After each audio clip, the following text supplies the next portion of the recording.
Hello, friends. This is Dolores Williams of S.D.S.U. Stand up. If we do not stand up, who will? This is the day that the Lord has made. I will rejoice and be glad in it. Welcome to S.D.S.U. Stand Up. I am Dolores Williams, and today I want to talk about my sponsor. My sponsor helps keep this podcast on the air, and I want to thank Kim Yater, Peak Performance Coach. If you're feeling stuck in any part of your life, either personal or professional, then you need to contact my personal coach, Kim Yater. Then you need to reach out to her for a complimentary strategy call. And you do that by contacting Kim Yater at CALENDLY.com/Kim Yater. It's if you're stuck. It's okay for you to get stuck every now and then, but it's not okay to stay stuck. And dear friends, this morning, I have the privilege of interviewing a very special friend. I haven't met in person, but we've met him a few months ago, and I'm just excited to talk to Father Russell Martin today.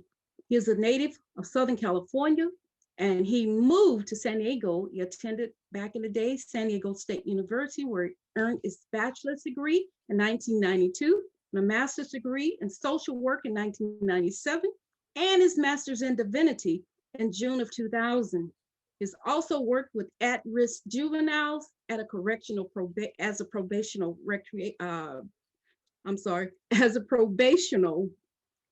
officer. He also worked. He attended seminary. I'm sorry, Reverend Russell, but he attended seminary at Trinity School for Ministry in Ambridge, Pennsylvania. And he has a deep and abiding love for the Word of God and the study of the Scriptures. Father Russell was ordained as both a deacon and a priest in the Episcopal Church in the late 2006. He formed Christ the King Anglican Church, where he served as senior pastor until February of 2020. In 2017, he was appointed Protestant chaplain at Richard Donovan Correctional Facility. And I just want to say, Reverend Russell, we join with you in your condolence for your beautiful wife, Molly. We know how special your relationship, and know she recently had a birthday and she's in heaven. So we just want to say that. And also that you're passionate about growing disciples for Christ. So dear friends, good morning, Reverend Martin, Russell. I don't know what you want me to call you, Russell or Reverend Martin. Russell's fine. Russell's fine. Good enough. Great enough for you. So there you go. Okay, great. So how have you been? I'm well. Yeah, I'm very well. Obviously, 2020 was a very challenging year for many people. Yeah. And of course, I lost my wife in June of that year. So it's but God is good. And even in the midst of those challenging times, God speaks to us of his love and his care. Mm-hmm. There's always a sort of a push and pull when you deal with somebody who has a very significant chronic and terminal illness. You keep them because you love them, but at the same time you want suffering at some point to end, and it became coming, I think, for her toward the end. But we had a wonderful relationship, and I miss her. And I'll just say, for all those who are out there who are married, cherish each day that you have with your loved one, and anyone loved one. And never hesitate to tell, family and friends that you love them every day, because you never know when the last day is going to come. And having been a pastor for a little over 20 years, I've been at the bedside of many people who were dying, and I'm pretty familiar with how that process works. Yes. My parents and in-laws die in our care as well, while we were taking care of them. And sometimes it comes as a surprise. I knew my wife was getting ready to enter the gates of larger life, as we say, enter heaven, but it happened a little bit more quickly that week than I expected.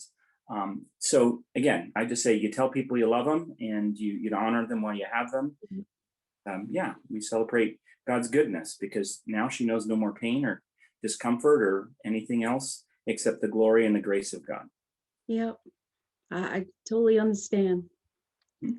And thank God for heaven, for Mhm. Jesus, because we know that is the good news. Now, I know that with COVID, uh, been over at Donovan in prison, I don't want to talk about prison stuff, but just the challenges of COVID, how, how challenging it is to work with the prisoners there at, under that situation. Right, right. Yeah, I'll speak in a general term about that. Well, first of all, prisons or correctional institutions, nursing homes, any hospitals are all in a sense islands. And Yeah. so when you have populations that are on these sort of islands, the risk is from the outside, not necessarily from Yes. the. And so, of course, great care has been taken and was taken to mitigate that. And of course, as the news has reported, there were cases and ultimately a few fatalities as a Mhm. COVID, and that's unfortunate. But it presented a challenge, and I'll just say in sort of a general way, one of the challenges was, I for 150 or so volunteers that used to come and do religious services and things like that, Mhm. Protestant side, and suddenly we were without any volunteers, and then Mm. suddenly doing any group services while we got a handle on that.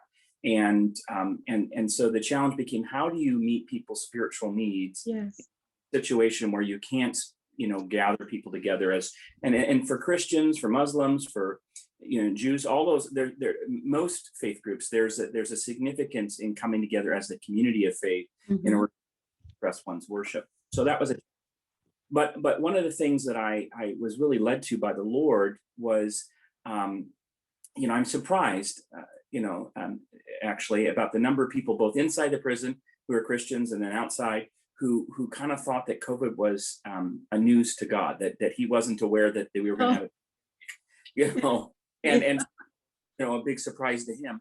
And I said, to some of the inmates, and I said to churches on the outside when I've had the privilege of speaking to them in this period, it wasn't a surprise. God had plans for all Yeah. of this, ended all of this, and so the question is, what can we do in relation to that? And one of the challenges that people have is they tend to focus on, in situations like this, what can't we do? What can't we accomplish? And I say that's not the right question for us. It's because what you can't do, you can't do. So you don't focus. What you focus on is what you can do. Yes. But so the challenge became one of helping the Christians in the institution recognize that, okay, you're not having people come in from the outside to give services to you. So in some sense, what's happening is you are no longer getting to go to church. Instead, God is calling you to be the church. And so this opportunity now in a way that you haven't, because sometimes some of these guys, they've been going to chapel services for decades, and they kind of and people on the outside do the same thing. They go to the church, they're part of, and now this is an era where, okay, now you get to be the church, because you may not be able to see the pastor, you may not be able to see other people in life situations, although that's opening up now. And so it was an opportunity for people to begin to look at things in a way that would allow them to say, hey, what can I do? What would God have me do in this situation? And so in the institution, what would happen before COVID is when they had yard time or free time, they would release the buildings and guys would go out to the yard. And the Christians would invariably go into what I call the holy huddle. They would all go find each other and gravitate, and they would be a little island of Christians amongst the vast sea of others. And we do that on the outside too. We tend to kind of stick to it. And what's happened is we couldn't do that. And so the challenge became, okay, as I was discipling some of the leaders individually in very small groups, how can you reach the people that are in front of you now that your vision or your field has been narrowed? How can you focus on the people in front of you? And so one of the stories that came out of that was that one of the Christian leaders in the community there inside said to me, he was standing in line to use the phone, and the guy in front of him seemed to have some sort of issue come up on the phone and was upset about something or other, and went to that guy later and said, I didn't mean to overhear, but it sounded like you were upset by your call. I'm a Christian. Can I pray with you? And the guy said, that would be nice. And then they prayed. And then that other inmate who had received the prayer came several times following that in an opportunity to say, hey, can you pray with me about this? Or can you talk to me about this? I'm struggling, whatever. And so again, the individual who initiated that said to me, I would probably not have thought of doing that except for this challenge that you gave us. So it's been a challenge. Obviously, there's always concern about how you deal with people who have underlying medical conditions and concerns about how you keep them safe and things like that. And, we're tested regularly, and many of the inmates have been vaccinated. I myself have been vaccinated. A lot of staff have been vaccinated, and that helps, but you still have to be cautious. So I think it's been a good thing in one way, that it's helped us reorder some priorities. It's helped, for example, on the outside, families have had to spend a little more time together, which can be both good and bad. If there's dysfunction, that can magnify the dysfunction. But if there's a heart and desire to engage in loving relationship, it can be a very meaningful thing. And we think about the number of people that grow up having impaired relationships with their parents and things like that, or concerned if they're loved or not. And here was an opportunity potentially for people to build those relationships and really inculcate in their children a sense of value and meaning. So Yeah, I like that. And I like be the church. That yeah, is just, yeah, I think, a lot of people probably I hadn't thought of that. Now you get to be the church. So I like that. exactly. In fact, let me just say, Yeah, that's word, good. the Greek word for church is ecclesia, and it's a compound Yes. word, ek meaning out from or apart from, and laos meaning the people. And so that is, you go back even to the people of God in the Old Testament, right? They were the chosen people. They were people that were chosen from other people. They were taken out of other people. And so the church has that same sense. So the church, at its heart, its very root, the very word that we use from the Greek New Testament, ecclesia, actually means the people who have been chosen, Yeah. rather than the building or the place. And it was only later in our history that we kind of associated with the place. And so this, in a sense, is God's way of reordering us a little bit to recapture that the church really is the people of God, being the people of God in relationship to him and one another. Yeah, I got it. That's wonderful. Now, I wanted to talk to you because there's so many things happening in our culture, and I kind of wanted to talk to you from a biblical point of view, because you know how things are going, but we know God is in control, but yet we still, as Christians, have to be aware of what's happening in our culture. And I wanted to first talk to you about HR 1, and I'm sure you're probably familiar with it.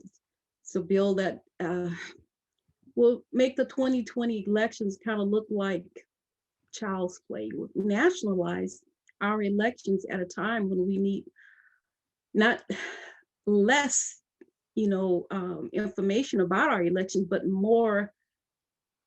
We need more truth about what happens in our elections, and not go back to having doubt. You know what I mean, Reverend Russell? Having doubt about our elections and what happened in our elections. And when we think of a one-party rule, I think, when our Constitution was founded, it wasn't founded so that one party would control politics in our country, in our voting, and all those things that are so important, and having integrity in voting. And HR 1 is a very dangerous bill. I kind of want to talk about that with you. I talk about it, all the time, but I just wanted to talk to you about it because it's just, I don't know, it kind of puts us into just one party controlling everything, which is what happens in communist countries. And I wanted to get your take on that. Right, and I'll just confess that I'm not super familiar with it, but I'll just say, I have read the summary, and I think elections are at the heart of our government and our common life together in this democracy, and there needs to be security in how we vote and whose votes are counted, and there were a lot of things that seemed to be questionable in the last election. And I think regardless of the outcome or what people's particular preferences were, if they're happy that outcome or they're disappointed or upset, we need to have a sense of integrity in elections. And so this, I think, is a bill that would be of concern to me. And I always am concerned when we shift the balance of power in favor of one party, because what happens if something changes, the next election cycle or whatever, and then the other part, and now you're stuck with something that really isn't that helpful to you. And I think that, elections, there needs to be some standards about who's able to vote, a verification. It's interesting to me that, we're having all these discussions about, having to prove that we've been vaccinated in order to travel and do all these kind of things, yet something that's so fundamental to our understanding of government and whatnot, we're not requiring people to demonstrate that they're citizens to vote and things like that.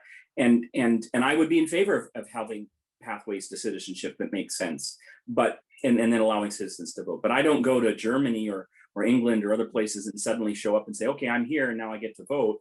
That would be ludicrous. And so I don't understand why people distort that. So I think in terms of, we want to be careful about how we structure ourselves in such a way that the votes that are intended to be counted are count, and the votes that shouldn't count because of the fraud or other things are not counted.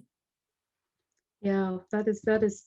I mean, that's just common sense, And wanted to bring up also HR 5, which is another bill that will severely impact our Christian faith and faith, and called the Equity Act, which it would totally destroy the church and people having the right to worship God, and there's so many things, attacks on so many parts of our faith and our beliefs about marriage and who God made us to be, sex differences, beliefs and punishing people for having a different point of view.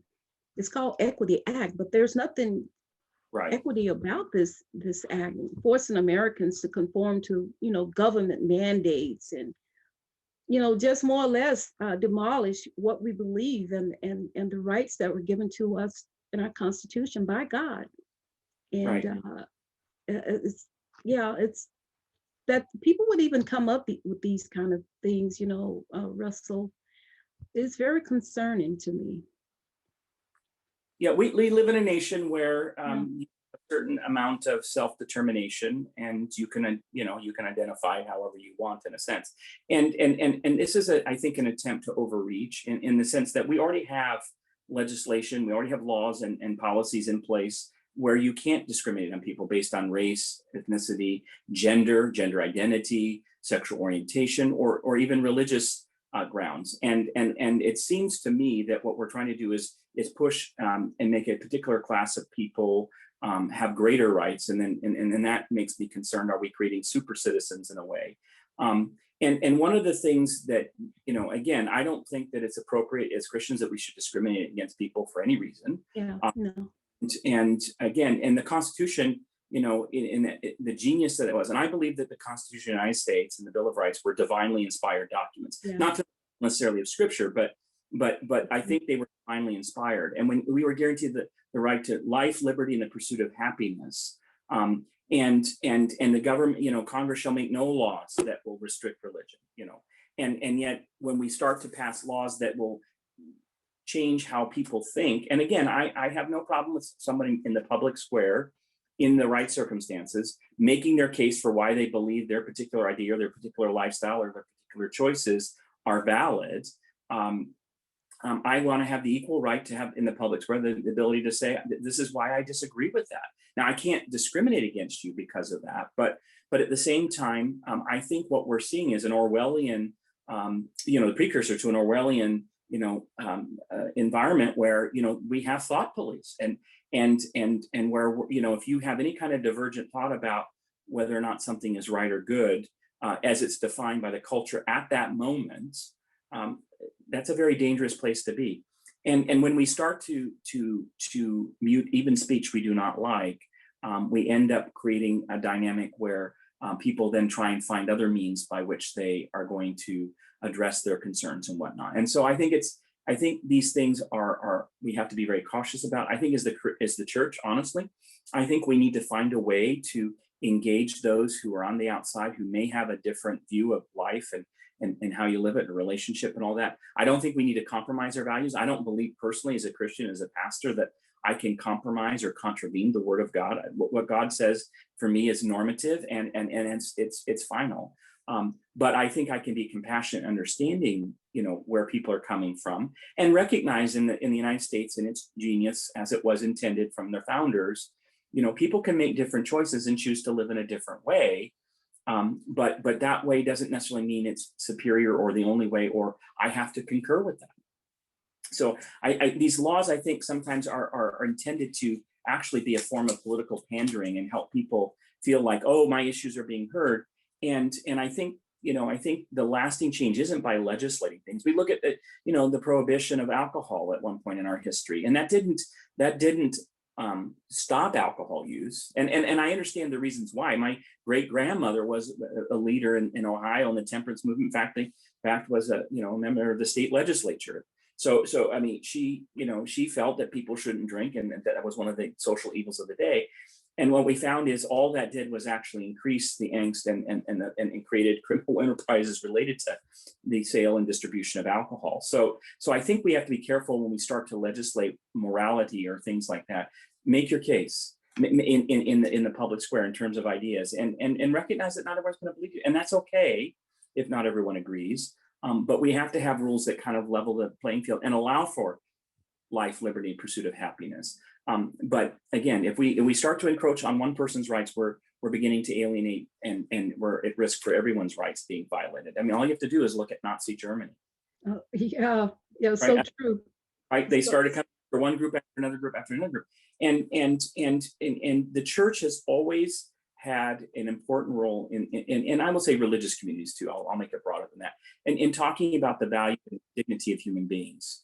And if we start to muzzle that because we don't agree with that, that's a dangerous thing. Oh yeah, I totally agree. And just to shut people up and to silence the voice of those that you disagree with, that's what's so dangerous to me. You don't agree with me, so just shut up. Right. You're not going to hear your point of view. Exactly. And if we keep doing that, no husband or wife would ever speak to each other because they always agree, right? Yeah. No point. Nobody agrees with certain things, right? Yeah. Yeah. That's so true. So true. Now, another thing I want to just say, it seems though our President Joe Biden is making so many executive orders since he's been in the office there. I mean, he's operating by, I just don't believe that he's operating by himself. There's appears to be with so many executive orders and so many things that are taking this country away from its founding, that it just seems like there's a little tinkling behind there that he's not the one running things in this country. And maybe I'm wrong, but that's just my opinion. Right. I mean, first of all, I would say, you're not the only one that believes that, I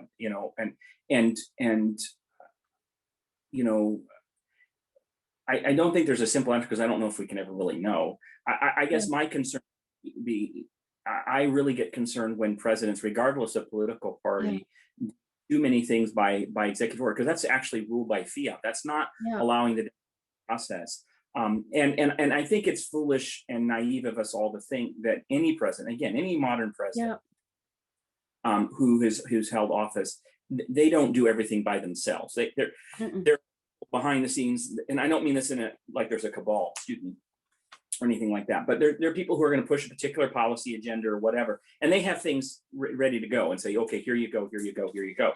And so there's a machine in a sense that's behind this, that's sort of saying pushing a particular social or political agenda. I don't think that again, I don't think that's endemic of one political party or political point of view versus another. I think that's kind of how Washington has operated for a long time. And again, I always am concerned about when we are not discussing policy issues that we should probably be discussing. And there's arguments for why sometimes the president might need to do that, and I agree. But there are times that you look at that and you go, really, you're cutting out people's opportunity to discuss this and maybe find the best solution rather than a political one. Yeah, and that's the problem is, there's so many of these orders going out, more so than I think he's done more than all the other presidents combined. So many of them are coming through. And but the thing is that they are dangerous to the country. And that's what's, you know. And I would say the danger in my mind literally isn't really, isn't the issue isn't as much a specific policy in one sense. It's that we circumvent discussion and Yeah, opportunity. exactly. So the fact that we're not, where's the review of this thing? Where's the discussion about, okay, and we've come to, and this is a way of working around the log jam that Congress can be at times, because again, people are obstreperous. They want to, if they don't like something, they're going to use rules and procedures and whatnot in order to limit discussion or shut things down prematurely. And where's the check and balance on this, as the constitutional framers would have had? Where is the accountability for perhaps special interests running their policies through this process? So I think it's of concern because we don't have accountability necessarily to it. There isn't a way to easily undo it without going to the courts, and even then, that's time, money, and resources that have to be spent, and they may not even hear something. So I think that what we found is that's the mechanism that government has, the executive branch has been getting to use in order to get around Congress when it doesn't want to deal with Congress. And again, I think the law of unintended consequences is happening. We're seeing things that we never anticipated doing that. I think that there are times that as the chief executive, perhaps the president should do that. But I think that should be the exception, not the rule. And I think we're moving more and more towards that's a rule. And again, that's government by fiat.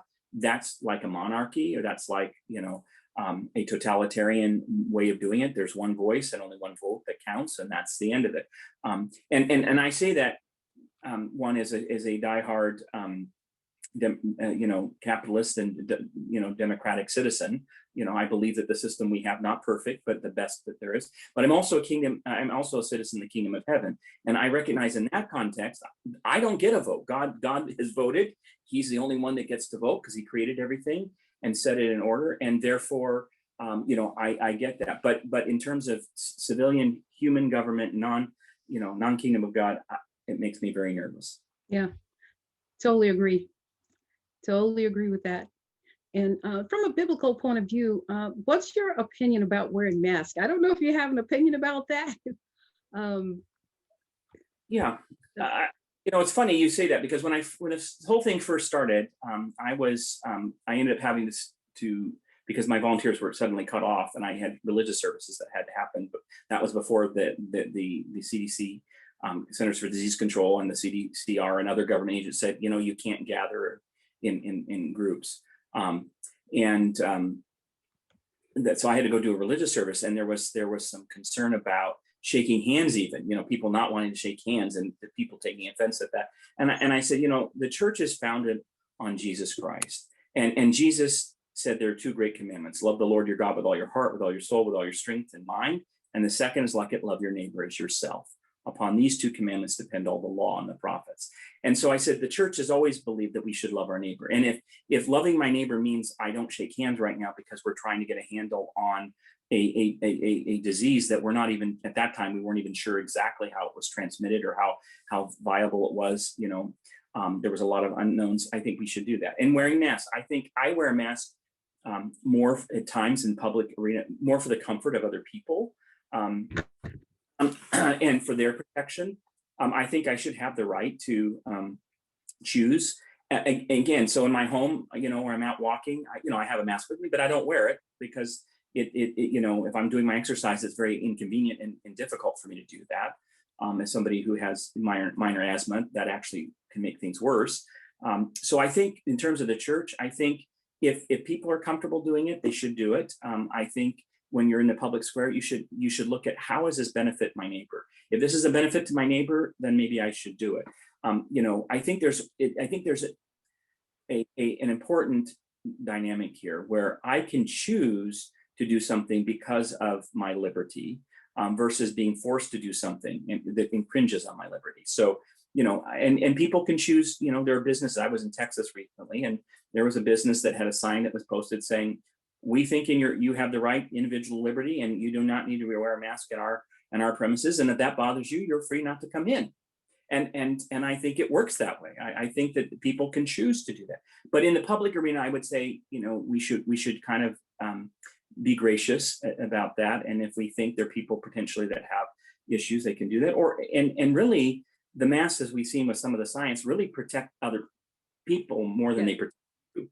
So I mean, if you're thinking you're wearing a mask to protect you, it really isn't protecting you as much as if you want to be that protected, you have to get an EPA environmental suit and be completely sealed, and then you would probably be okay. But I think the other thing is, if we're judicious, and if you're not feeling healthy, you're not feeling well, don't go out in the public at that particular point. But my concern is when we start to limit things and limit worship, like, well, you can gather now as a church, but you can't sing. Well, singing is an important part of many religious ceremonies, not just Christians. Again, I think people should be able to choose if they're going to be take the risks that or go with those kinds of things. If that makes you uncomfortable, then watch the service online. If you're comfortable being in person, and that people are going to sing, okay, that's that. Yeah, I'm glad they knocked that down. But my big concern with the mask is making it criminal, and also forcing little children to wear masks and to wear them doing physical activity, which is very dangerous, not just for children, but for anyone. We go out walking, and if I'm walking outside, I'm taking that mask off my face as quick as I can, because it inhibits my breathing. Right. Trying to walk around in a mask, even inside, there are some people who have a legitimate, even excuse from their doctor not to wear masks, but yet some places will not even honor that. And I see people getting kicked off of airplanes, little children, 2 years old, getting kicked off of an airplane. I saw a little girl, Russell, yesterday, 5 years old, was crying because she couldn't breathe with that mask on, but the school will not relent. Force these children. My grandson said, I had a problem this week. I couldn't breathe with that mask on trying to do PE, but I got in trouble. And that shouldn't be. Children outside should not be forced to wear. I don't think they should have to wear these masks outside. And for that matter, some children are not transmitters of, from what I hear, the science. Why we have children masked up, that's kind of I know it's another subject there, but I just think it's we do harm to children by having them all masked up. Well, we don't stop to think about the consequences of actions. We tend to be reactive, and whenever you're reactionary, you have the risk of overreacting to something. It's like when you're driving, if you overcorrect when your car goes into a skid, you actually put yourself at more risk than if you correct gently. And so, excuse me. Again, I think people act as if there's a lot of fear around COVID, and there should be some caution. I mean, I do, and whenever you're dealing with a transmittable disease, this is not the first pandemic we've ever seen in the world's history, and we've learned lessons as we've gone along. And so there are concepts like herd immunity and other things like that, and there are countries, Japan would be an example, and parts of Asia, where they worn masks on and off for years. That's a cultural thing. Cold and flu season, and there may be some value in not in helping not spread that unnecessarily, but at the same time, we're not that culture, number one. Number two, have some liberties, and when we begin to encroach on people's civil liberties under the guise of public health, again, there's a risk of overstepping or overreaching. And again, I think we do have to keep in consideration, especially as a Christian, I need to be concerned about the common good. I need to, does this affect other people? And children have been shown maybe to possibly be carriers, but they aren't generally as affected. And again, what trauma are we doing to a kid's psyche or physical body by insisting on something that ultimately may be viewed as not as necessary as we think it is? And where do you stop? I mean, that's the other question. I think for adults on airplanes, and I've been on multiple airplanes since this whole thing started, multiple times. I never got COVID. I washed my hands. I was good with the hand sanitizer. I kept my distance to a degree. But I think what we do when we remove people from social interaction which is really what this is about, we begin to isolate them, there are consequences to that. Yeah. You know, we're not hearing in the media, at least I'm not seeing this. What are the costs in terms of domestic violence, child abuse, dementia, suicide rates, Yeah. going on because people have been so isolated that there are costs to that. And I don't mean to sound callous by what I'm about to say, because I really value human life, but we act as if this pandemic were more of a threat to human existence than any number of other things. And the matter is, death crouches at our door every day. Yeah. Every day you run the risk as a human being of that being your last day. And so again, you need to be prudent. You need to be, gracious as you can. But again, there needs to be some conversation. And if you choose not to go to do something because you want to protect your health, that's fine. I recently had a meeting with some of my volunteers where some of us met in person and some didn't. And we had a hybrid meeting where some came in on Zoom because of their comfort, or some were traveling or distant or whatever. Fine, that's great. We want to allow for that. But I think just arbitrarily doing mass without good reason, it probably is problematic. I think when you're in a larger public setting, it probably, especially during, again, I'm not a scientist, I'm not a doctor, but it seems reasonable during cold and flu season, maybe that's a good idea that people do that, just because it might help lower the chance of that. But, the key thing to the ending disease spread really has been something we've known for centuries, which is washing your hands, washing your hands. And, I totally agree with that. I just don't agree with making it a criminal offense. That part is very dangerous to me, making it a crime. And also, when you look at even from the CDC, 90-something%, at least a high number of people are not going to will not die from COVID. And I don't diminish it, because I'll tell you, my brother-in-law is in the hospital right now. My sister and my two nieces have had a COVID. So I don't diminish the dangers of it, not at all. But at the same time, there's common sense. Right. We've kind of got away from common sense. Well, yeah, and look at how we deal with other issues too related to this. And I don't know this to say, I'm just talking sort of speculatively here, but I mean, when was the last time somebody was prosecuted who knowingly had HIV and transmitted HIV to other people, right? When was the last time somebody had another sexually transmitted disease and did that HIV or anything? When was the last, so I mean, it's like we don't treat these things equally. Yeah. And again, there are laws that in some states and other places that say if you knowingly give somebody or you knowingly infect them, that's a criminal offense. But we don't see people being tried for that. And we don't see people being, put in chastity belts or whatever else you would do to contain that so that they don't necessarily infect other people. So there has to be an understanding of how this is a balanced thing. And again, having some common sense about that. I think, again, it's different if I voluntarily choose to do that is a sign of the people being forced to do it criminally. I think that's just insane. I just think where does it stop? Once we begin to encroach on people's civil liberty, then are we going to, then what's going to happen when people begin to wear face masks that have particular slogans on them, that we've sort of struggle with, or find challenging, if somebody has a profanity on there, well, they have a freedom of speech. Are we going to say you can't wear that one? But yeah.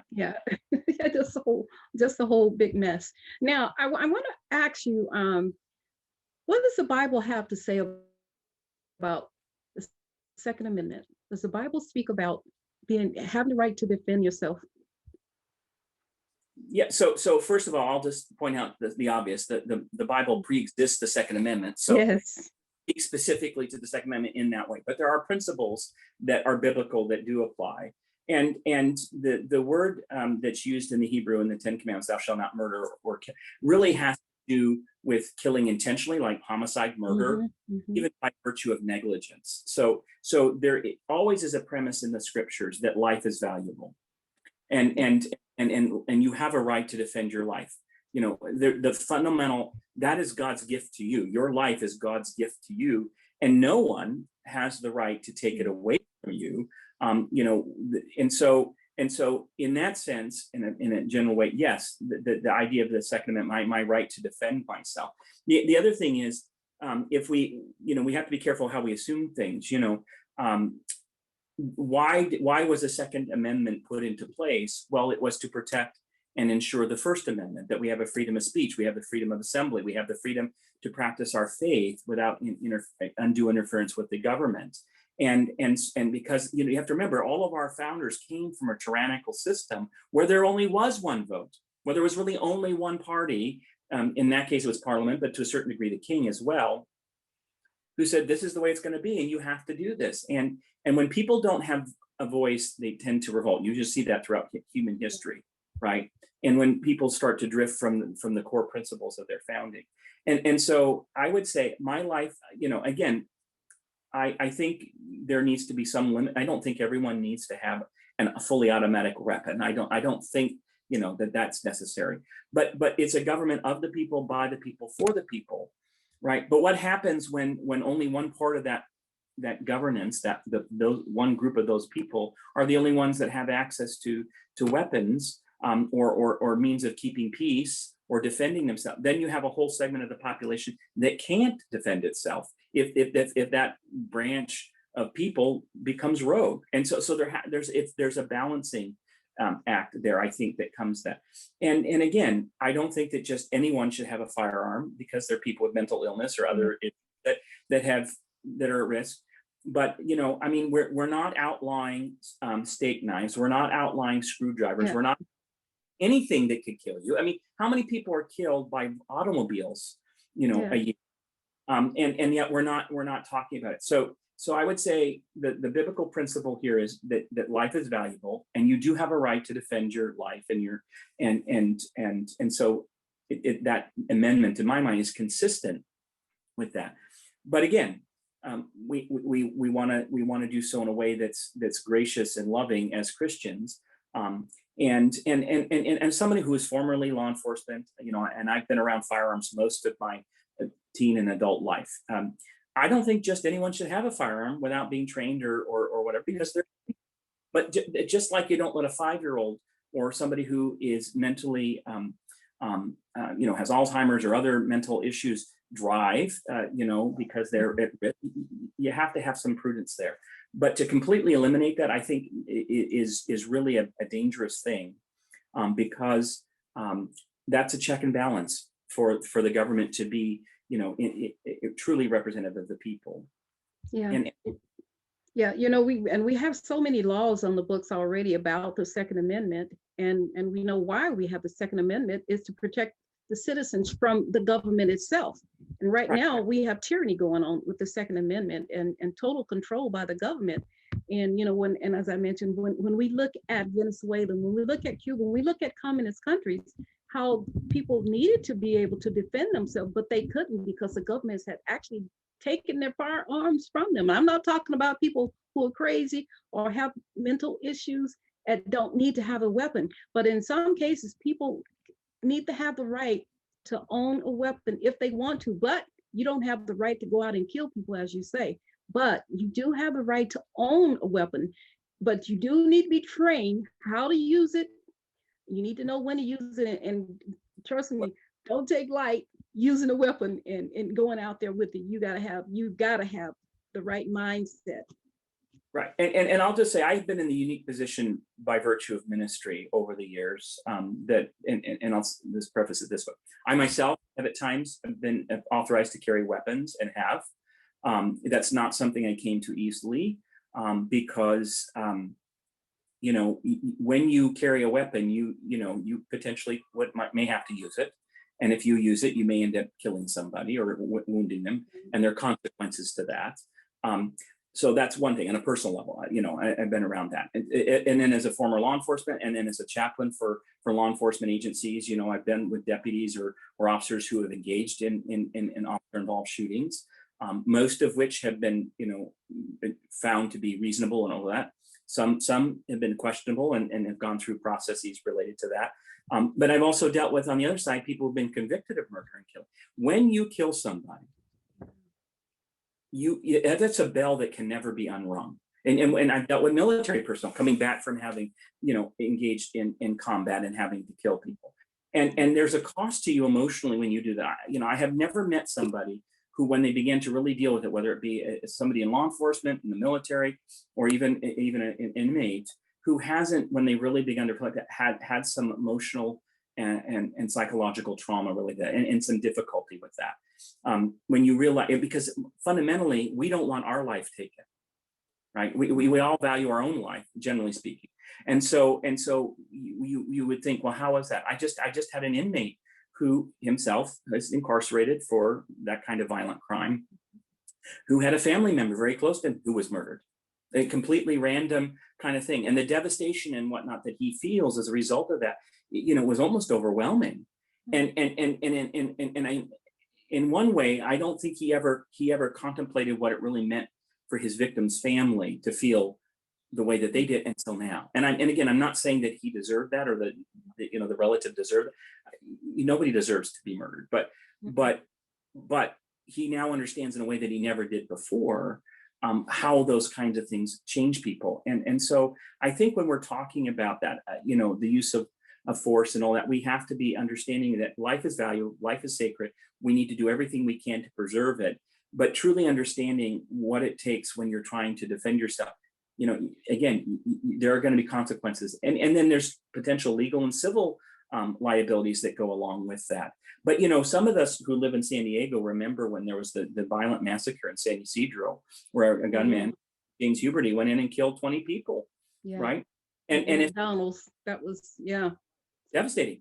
And we see situations, and sometimes you wonder if there had been somebody there who was legally authorized, who was trained, and I'm not necessarily law enforcement, maybe there wouldn't have been as many casualties, and again, that's Monday morning quarterbacking a little bit, but when you have an armed citizenry, and people are probably less likely to do some of those things to a certain degree. I mean, we see that, Fort Hood, for example, a military installation where you expect people to have, people were still killed by a rogue gunman, right? And because not everybody had that, and again, so I think it's one of these things that if you want to address the issue of violence, and that's really what's perpetrating some of these restrictions on gun ownership and the Second Amendment. If you want, then you work on changing the human heart. You work on increasing people's sensitivity to one another and valuing human life and addressing issues related to mental illness and some of these other things.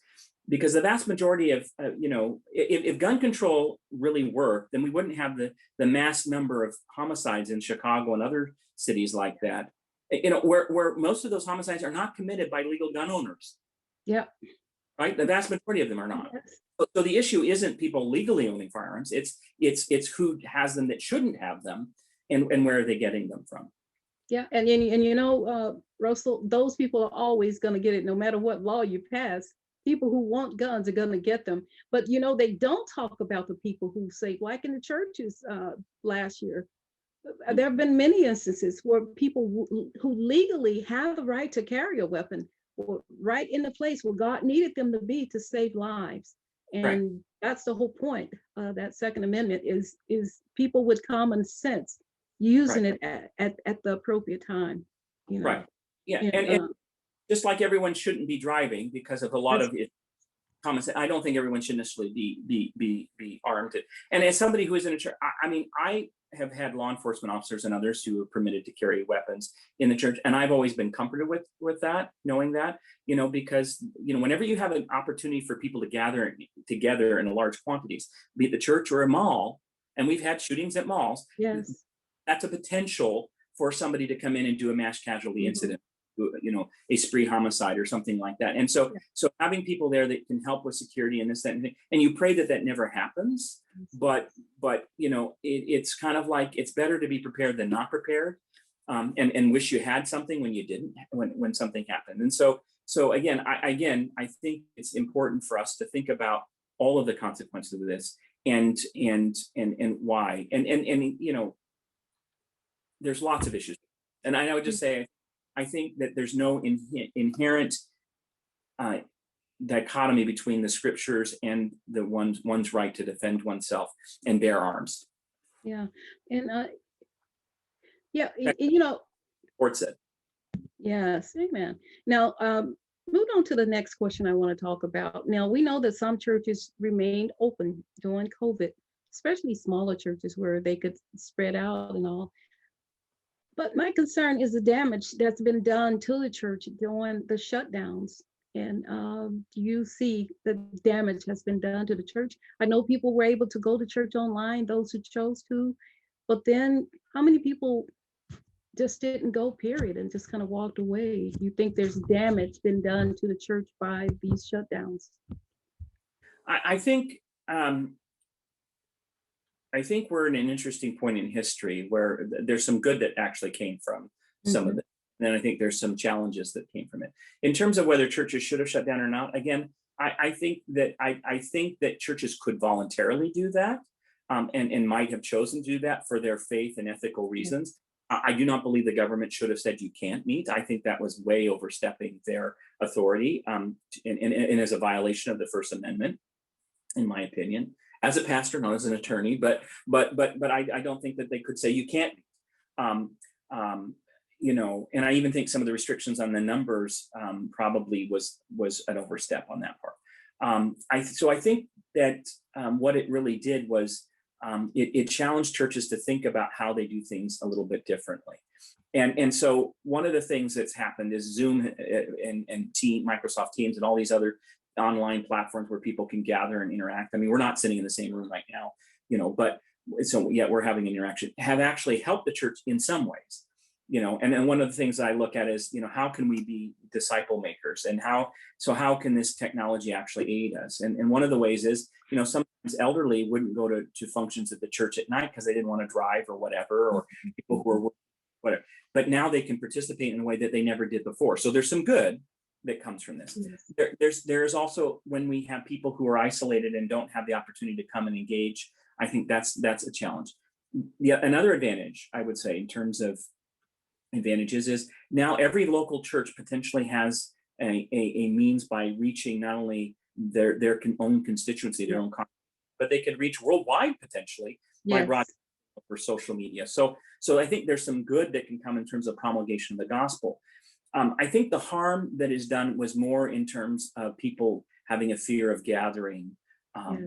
Anytime you're with, in a group setting, there's a potential for you to catch a cold or do whatever.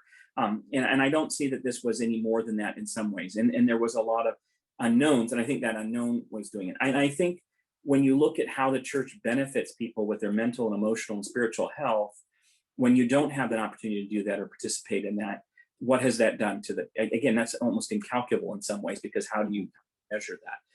So I think that what this whole thing has done is challenge the church again from just going to church to being the church. And how can we be the church? And there's been lots of people, I think, that have recognized they have a need for God that they didn't realize before, because they come faced with their own mortality and people dying and things like that. It's like, oh, well, I need to consider that.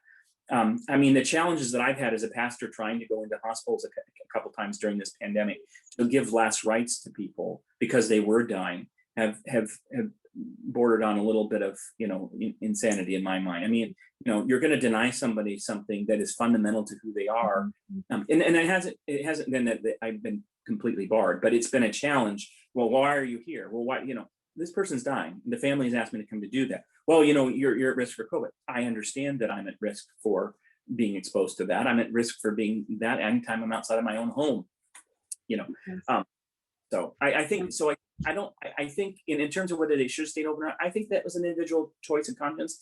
And I think that I applaud the pastors and the congregations that said we're going to stay open, because I think they had a right to do that. And I also respect those who said, we're concerned about our people and we're going to take a more moderate approach in terms of limited numbers and things like that. Yeah. Well, that's great. And I was really concerned about people because, we had people were in nursing homes, and I felt really bad for them because they were totally cut off from their loved ones, cut off from seeing anyone, and some in mental condition where you didn't even know, where's my loved one, where are they, so that was very sad for people who are in nursing homes and even locked away, and even like funeral services, weddings. I mean, it just so many things changed, and we're just more or less just changed our whole culture. And I'll just say with my own wife's passing, we Yeah. could memorial service because of the way that the California state had done stated things at that particular point in time. And I'm not a person of means that I could have sued or done anything like that. And so we never had a memorial service in the church. We did have a graveside service, and in our tradition, the graveside service, was reading scriptures, and there was times when we did essentially do that at the graveside. But again, it was all changed because of this pandemic. And I've been privileged in life and ministry. I've been to multiple places. I've been in East Africa, and I've been to funerals where literally a whole village, thousands of people will show up for somebody out of respect, and even have people come to faith who were of a different, either native religion or another religion, that when they hear the gospel at that funeral, they come to faith. So I think it has changed a lot of things, and I think we need to ask ourselves what's really important. And going back to what you're saying about the nursing homes, these elderly citizens who have been denied human contact, in some cases had it as bad or worse than some that we incarcerate in prison for committing crimes. And we know from many scientific studies, the idea of failure to thrive, that children that aren't getting enough touch and things like that, how they actually, it's detrimental to their health and well-being, and some actually have died from that. I think there's a corollary to that throughout the whole of your life. When we completely cut out their people off and don't allow them to interact, how it increases issues with dementia and other things. And so, I'm very concerned about that. Life is risky. The moment you're born, you're at risk for dying, period. Yes, that's so true. Period. Yeah. And mitigate that to a degree. And I'm not saying people should rush off and do foolish things, but there's lots of people who take risks every day because of their employment or other things, or bad choices they make, but you can't remove the risk of ever getting sick or ever getting dying if you're a human being. And so to live in that kind of fear and never venture beyond that, I think, is a very minimal way to live. And I don't really think it's living. Yes, you're completely correct. Now, I wanted to bring up, in our last discussion, we've had so much about critical race theory, and it's been put on steroids since we met a few months ago in every aspect of American life, where we're even teaching our children to hate people because of the color of their skin or their sex. And children coming, our borders wide open. Children are being sex trafficked and put into gangs. And I mean, I just heard a statistic where every person who illegally coming into America and are paying like anywhere from $10,000 to $15,000 per head to the cartels. And if they don't have the money, then they have to pay by being sex trafficked or getting into a gang or something like that. And I looked at, I just don't think God is pleased with what we're doing as far as children being used and sex trafficked and put into gangs. And the cartels are getting very, very wealthy off of the people that we are allowing, opening up our border and allowing people to freely come into a country where they can't take care of themselves, and where we're spending billions and billions of dollars, even trillions of dollars are being spent. And at some point, I just want to get your opinion about that. I know it's kind of a mouthful, but it encompasses a lot, Yeah, I would say, first of all, from a biblical point of view, a couple things come to mind. One is that human beings are the pinnacle of God's creation. That when God made mankind, right, he made them male and female. He said that it's very good. Everything else up to that point was good, and humanity is very good. And we uniquely reflect the image of God in a way that no other part of creation does. Not the animals, not the angelic beings, none of that. We're unique in that way. And so human life has great value. So much so that, according to the New Testament, Jesus became incarnate of the flesh, actually had a human body, and ultimately was crucified, died and was buried, and then was raised again, to show humanity how much value they have, that God himself would redeem us from sin. So that's one part of what the scripture teaches about humanity, is that we bear God's image, and that image needs to be redeemed because all have fallen short of the glory of God. Not one is righteous, not even one except for Jesus, of course. And so all humanity is fallen. I like to say that all humanity is fallen. Some fall faster, harder, or more frequently than others, but we're all fallen. And we're all in need of redemption and whatnot. And so having said that, it's very early in Genesis that the very first murder is ever recorded, and that's Cain, his brother, right? And in fact, it's interesting that when you look at that story, you see that God had warned Cain that anger was crouching at his door, temptation was at his door, and Cain, out of jealousy, kills his brother. God goes to Cain and says, "Where's your brother Abel?" And Cain famously says, "What am I, my brother's keeper?" Well, of course, it makes it clear throughout the whole of the rest of it that it is that we are our brother's keeper. We have a responsibility one to another. But before Cain, and when Cain says that, am I my brother's keeper? God says, "What have you done? Your brother's blood cries out to me from the earth." And in Hebrew, blood there is plural. And there's this implication, in a sense, that that Cain not only committed the murder of his brother, but he actually committed genocide by killing one person, because every person that might have proceeded from Abel was now never going to live. And so again, there's this intrinsic value to human beings. And so what we can see through all those things that you were talking about, human trafficking and all these other things, that people can be very, very debased in the way that they treat other people, and we can treat other human beings in ways that are abhorrent. I mean, again, go to your history books. I mean, there are people who deny the Holocaust, in Germany, but you go and look at the picture. There's lots of evidence and eyewitness accounts and others that would say, no, this was real.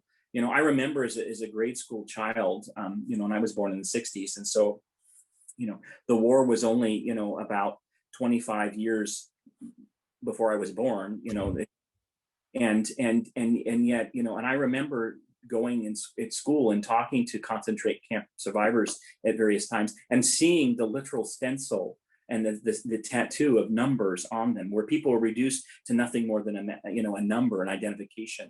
And that kind of behavior was unacceptable then. Why would it be more acceptable now in a different context? And so again, I think we have to look at when we allow for and we promote illegal immigration or movements of people, there's always, because it's illegal, it then creates a dynamic where people can take advantage of that and then use those kinds of things. And again, I don't want to make a statement directly about our immigration policy in terms of how you do that. I don't know enough about that. But to say that we want to have a legal means, and whenever you separate children from their parents or other things, there's always a risk, and we're not talking about that risk that there are to children and in single women or other people, and use doesn't just specifically target women; it targets both, So I think there's some great things that we need to look at and helping, and whenever there's instability in one place, people are going to try and flee that in another. And I don't know that, and they're also become prey to people who would take advantage of that. We just had a major incident off the coast of San Diego where people who were trafficked or being encouraged, right? And I was in Sunday, and I was out in that general area of the city, and I heard all those sirens going, and I'm savvy enough to know whatever this is a mass casualty. Yeah. Well, we didn't know until afterwards, and we stopped and prayed because we didn't know what it was. But major fire, I hadn't heard an explosion, so I didn't think it was probably a bomb or anything like that. But whatever this is significant, Yes. And look at the number of people that were injured or even died as a result of that, because they were being taken advantage of, in that way. Yeah. So I think it has to do with how, increasing the sense of value we have for one another, regardless of that. In terms of the issue of critical race, I look at the spectrum of ethnicity and culture that I see in the world, and that diversity, and I celebrate it. To me, that's all an expression of the infinite nature of God, and not everything in any human culture is necessarily good or holy or healthy. But there's a lot to celebrate there. But again, when we start to take specific things or start to say, this is superior to that, that becomes a little bit of a challenge. And I was thinking about these ideas recently, and I was thinking about, what do you do with sort of, for example, an Anglo family, who may have immigrated here after the whole history of slavery in this country? Are they then guilty or culpable for something that they were never a party to, simply because of the color of their skin? I mean, when we start to move things down simply because of the color of somebody's skin, or the language they speak, that gets into very dangerous territory. Oh yeah, and when you start teaching it to little babies, little children who are just 2 years old to 5 years old, putting videos out, teaching them to hate because of color skin, I think it's just sends just a wrong message, and especially with America being founded on the Bible and on Christian principles, we've gotten away from that.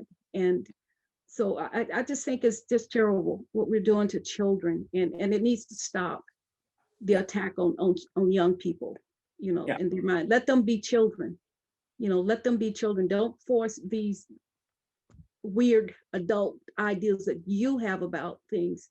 Put that on children. So it's all about control. You control, and then they grow up thinking the same craziness. And I don't know, that just kind of Well, no, I mean,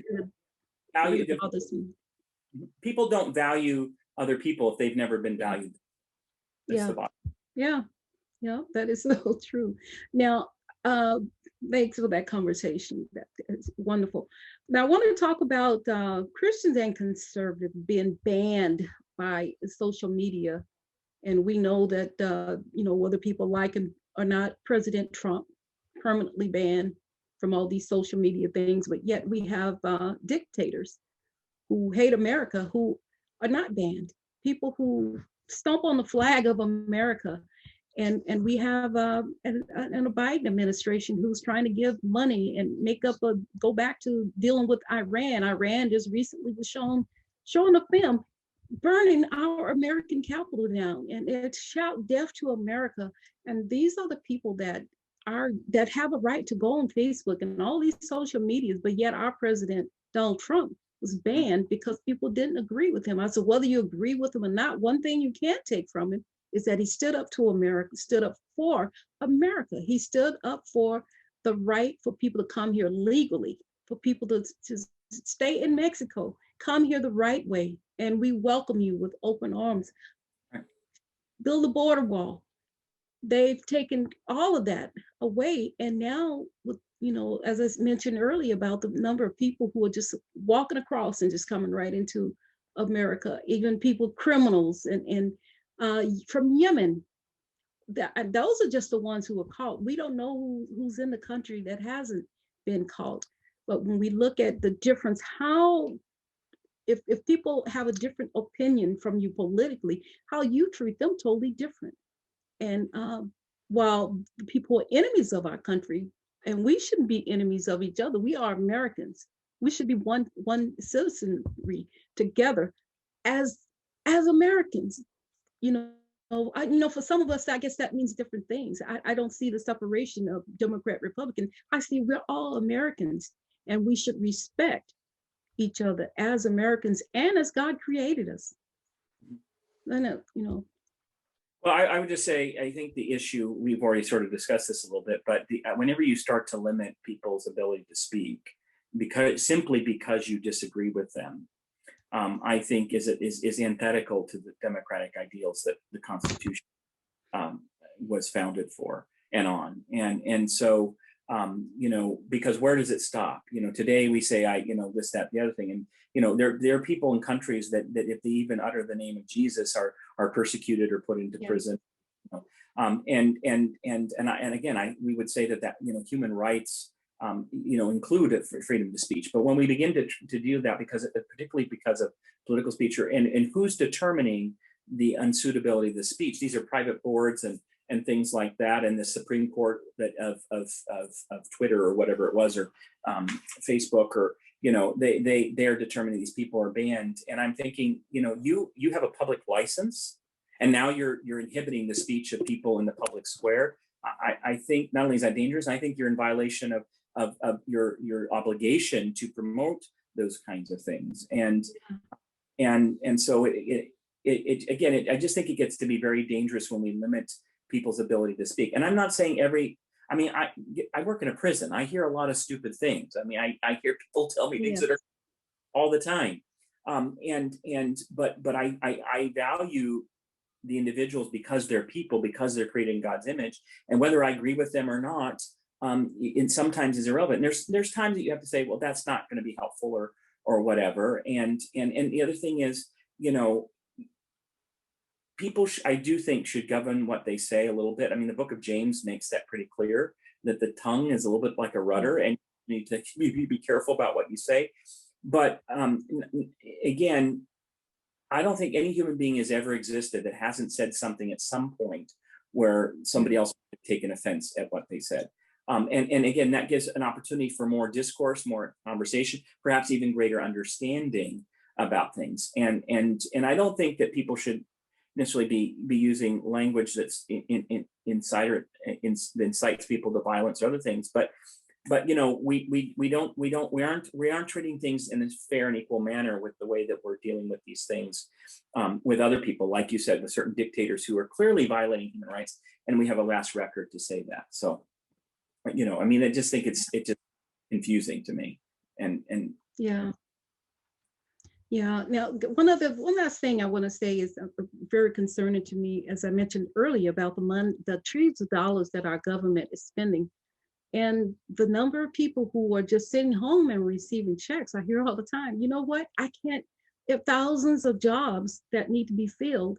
People can't find people to come to work because they're getting more money sitting at home, getting a check from the government. And mhm. I think we're creating a very dangerous situation where people become lazy.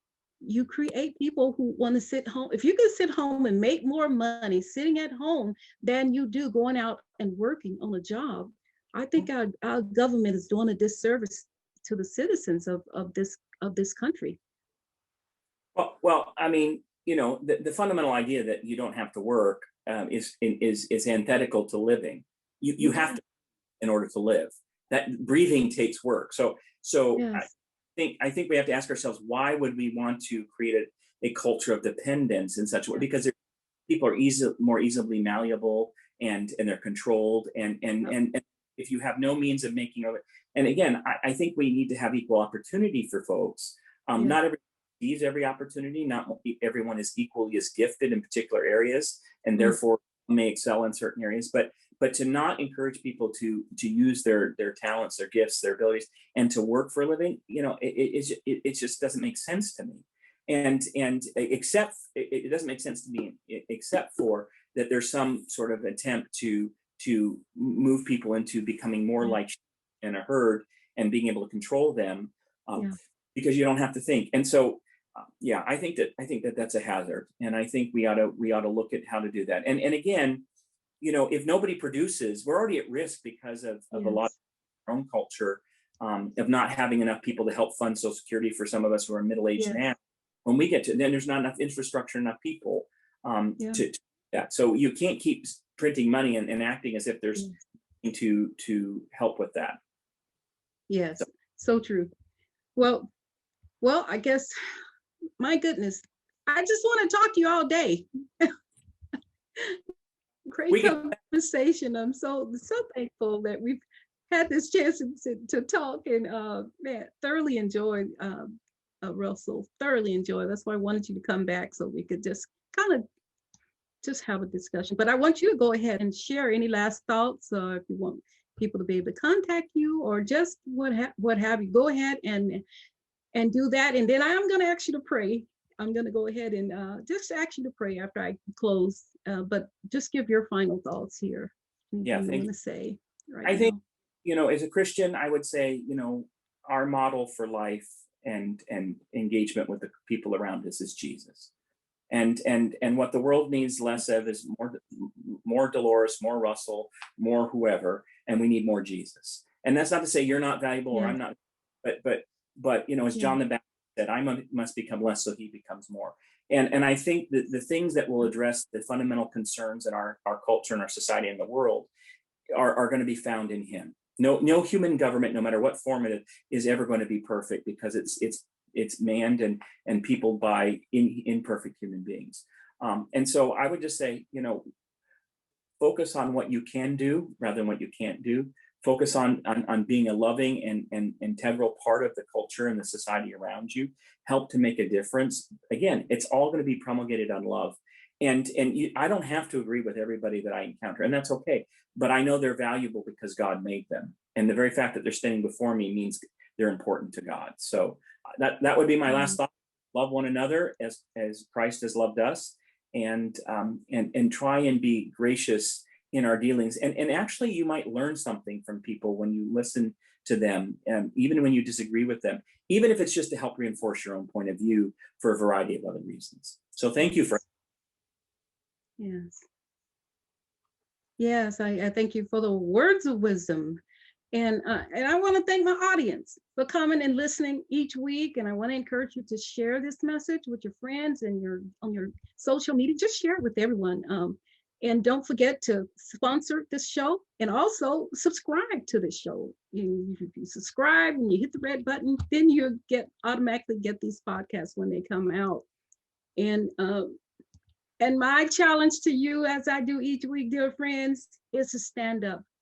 Stand up for what's right. Not sometimes we may take the wrong stand, but stand up for what's right.